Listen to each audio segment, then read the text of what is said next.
दोस्तों आज मैं एक ऐसे देश के बारे में बात करने वाला हूँ जो बेहद ही खूबसूरत लड़कियों वाला देश है।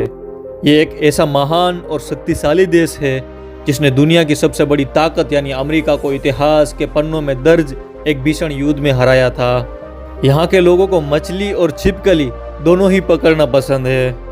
जहाँ एक सांप के मिश्रण से बनी शराब पी जाती है। इस देश में सजता है लव मार्केट, जिसे हमारी भाषा में पार्टनर चुनने वाला डेटिंग मार्केट भी कहा जाता है। और इसी देश में जन्मा है डेटिंग या डेट शब्द। दुनिया की लार्जेस्ट गुफा इसी देश में ही है। इस देश का आधिकारिक नाम है the socialist Republic of Vietnam. खूबसूरती, खुशहाल और प्राकृतिक सुंदरता का धनी है।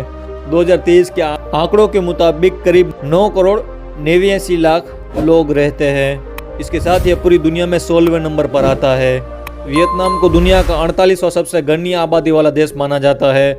यहाँ की भाषा में 6 अलग अलग टोन है और यही वजह है कि वियतनाम की भाषा को सीखना हर किसी के बस की बात नहीं है और ज़्यादातर लोग इसमें फेल हो जाते हैं। देश के लोग बहुत ही खुशहाल है। यही कारण है कि यहाँ के लोगों की लाइफस्टाइल बहुत ही अच्छी है और यहाँ के लोगों की उम्र 70 साल के करीब होती है और महिलाओं की उम्र करीब 78 साल की होती है। और दोस्तों आज वियतनाम आज़ादी की सांस ले रहा है। यहाँ के नागरिक स्वतंत्र और खुशहाल है, लेकिन एक समय था जब वियतनाम भी किसी का गुलाम हुआ करता था। ये देश लगभग 1000 साल तक फ्रांस और 100 साल तक चीन और लगभग 10 सालों तक अमेरिका का गुलाम रहा, जिसके बाद एक लंबी लड़ाई के बाद वियतनाम ने अमेरिका पर जीत हासिल की और आज़ादी हासिल की। वियतनाम एक ऐसा देश जिसका नाम लेते ही वियतनाम युद्ध का इतिहास जानने में तरोताज़ा होने लगते हैं। एक ऐसा देश जिसने अमेरिका के लगभग 58,12,000 सैनिकों को मारकर अमेरिका से युद्ध जीता। दोस्तों आपको बता दें कि वियतनाम के खिलाफ अमेरिका ने 1964 में लड़ाई छेड़ी। तब अमेरिका ने 1964 से लेकर 1973 तक वियतनाम पर करीब 270 मिलियन यानी कि 27 करोड़ क्लस्टर बम बरसाए, जो कि इराक पर दागे गए कुल बमों में से 210 मिलियन यानी कि 21 करोड़ ज़्यादा है। ये युद्ध 1975 में ख़त्म हुआ था और इसमें जीत वियतनाम की हुई। रिपोर्ट्स के मुताबिक इस भीषण युद्ध में 20 लाख से भी ज़्यादा वियतनामी लोगों ने अपनी जान गंवाई। अब क्योंकि अमेरिका सबसे बड़ी अर्थव्यवस्था था तो ज़्यादातर देशों को लगा कि वियतनाम हार मान लेगा, लेकिन वियतनाम ने हार नहीं मानी, बल्कि उसने गोरिल्ला तकनीक को अपनाया जो कारगर साबित हुई। और इस तरह वियतनाम ने इस युद्ध में इस युद्ध को वियतनाम वॉर के नाम से जाना जाता है, जिसमें अमेरिका के खिलाफ वियतनाम ने जीत हासिल की और इतिहास रचकर दुनिया के इतिहास में अपना नाम सुनहरे अक्षरों में दर्ज करवा लिया। दोस्तों दुनिया के मैप में वियतनाम की एक अलग ही शेप दिखाई देती है। ये बाकी देशों से अलग एक अल्फाबेट की तरह नजर आता है। दोस्तों ध्यान से देखेंगे तो हम पाएंगे कि वियतनाम का शेप बिल्कुल एस जैसा है। वियतनाम में यहाँ के लोकल लोगों के साथ दूसरे देशों से आए लोगों की भी संख्या अच्छी खासी है, जिन्हें आप इमिग्रेंट्स कहते हैं। यहाँ वियतनामियों की संख्या लगभग 86% है, तो वहीं 14% लोग ऐसे हैं जो दूसरे देशों से आकर वियतनाम में बसे हैं और यहीं के होकर रह गए। 98 मिलियन की पॉपुलेशन वाले इस देश की लगभग 45 मिलियन आबादी मोटर बाइक्स का यूज करती है, जबकि यहाँ सिर्फ 2 मिलियन के आसपास ही कार का उपयोग होता है। जहाँ पर दूसरे देशों में कारों की संख्या ज़्यादातर बढ़ती जा रही है, वहीं वियतनाम में ये संख्या कभी नहीं बढ़ती, क्योंकि इस देश में कारों को लग्जरी प्रॉपर्टी माना जाता है और उस पर 200 से 300 पर का टैक्स वसूल किया जाता है। वैसे दोस्तों आप लोगों को काजू तो बहुत ही पसंद आते होंगे।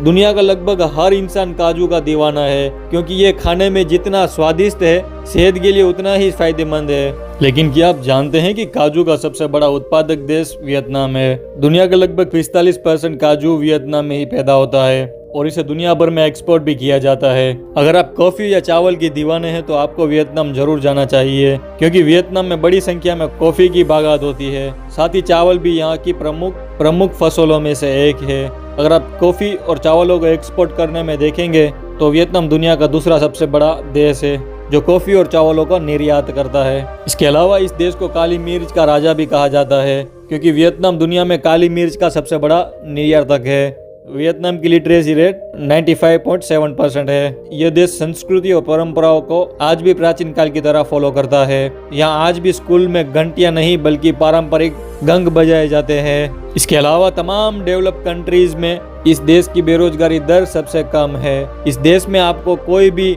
बेकार फालतू या फिर गलियों में घूमता हुआ नजर नहीं आएगा, क्योंकि यहाँ सभी के पास रोजगार है। और विकासशील देशों में वियतनाम को सबसे कम बेरोजगारी वाला देश माना जाता है, यानी यहाँ की लगभग 90 से 95% आबादी किसी न किसी तरह से प्रोफेशन से जुड़ी हुई है। दोस्तों, आमतौर पर आपने cloth market, suit market, sweets market या किसी सामान से रिलेटेड मार्केट के नाम ही सुने होंगे, लेकिन वियतनाम में एक ऐसा मार्केट लगता है जिसके बारे में आप सोच भी नहीं सकते। दरअसल इस देश में हर वीक की आखिरी रात को एक लव मार्केट नाम से मार्केट सजता है, जहां देश की कुंवारी और दुखी लड़के लड़कियां आते हैं और अपना पसंदीदा पार्टनर चुनते हैं। है ना कमाल का मार्केट। दरअसल जो लव मार्केट यहाँ लगता है वहीं से डेटिंग शब्द निकला। वियतनाम की संस्कृति काफी अलग है। ये एक ऐसा देश है जहाँ ड्रैगन को पवित्र माना जाता है। इसके अलावा इस देश में कछुआ और घोड़े को भी पवित्र माना जाता है। इस तरह भारत देश में गाय को माँ कहा जाता है, ठीक उसी तरह इस देश में कछुआ को शांति और सुख समुद्र का प्रतीक माना जाता है।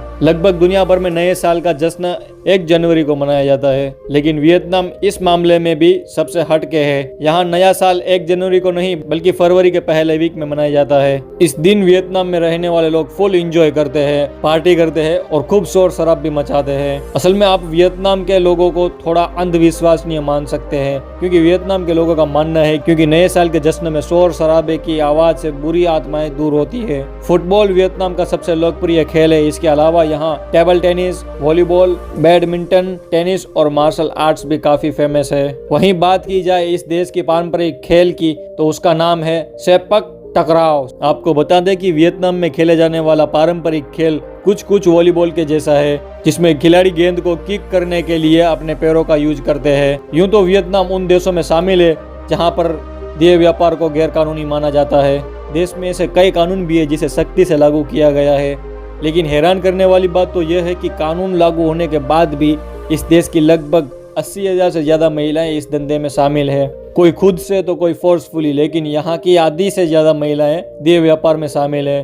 तो दोस्तों, ये था एक शानदार और खूबसूरत सा देश वियतनाम। अगर हमारी इन्फॉर्मेशन आपको अच्छी लगी हो, हमारा वीडियो आपको अच्छा लगा हो, तो हमारे वीडियो को लाइक जरूर करिए, चैनल को सब्सक्राइब जरूर करिएगा और शेयर भी जरूर करिएगा। मिलते हैं दोस्तों एक नई वीडियो के साथ।